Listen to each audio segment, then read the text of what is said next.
السلام علیکم. د پښتنو په کم غم وجاړو د سعودي نه د تره او وراره غبرګې جنازې معیارو شاهي خیل ته راغلي. دغه ځوان هلک شاه سلیم خان زوی دی او دغه بل نوید خان د شاه مسلم خان رور عمر خطاب او سید کمال د تره زوی دی. تره او وراره دواړه په سعودي کې وو. د خپل خاندان دپاره یې حلال رزق ګټلو. ویل کېږي چې شاه سلیم خان له یې کویدن هم کړې وه او کورنۍ یې د واده تیاریانې هم نیولې وې، خو بس الله تعالی ته بل څه منظور و.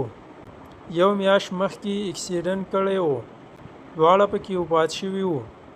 کاغذونه جوړول او وطن ته یې جنازې رالیږل ډیر مشکل کار و، خو بس د تنظیمي غړو خوارۍ کامیاب شوه او خپلې خاورې ته یې مړ وجود راورسېدو. د کلي علاقې خلک خبر وو، خو د کورنۍ یې څوک نو خبر. خو چې بیګا خبر شوي وي نو څه به پرې تېرېږي. ډېر لوی غم دی. الله تعالی دې صبر ورکړي. د نوید خان او شاه سلیم خان به نن مازدیګر 4 بجې کوټکي شاهي خیل معیار کې جنازه وي. الله تعالی دې وبخي او کورنۍ ته دې الله تعالی صبر ورکړي. آمین.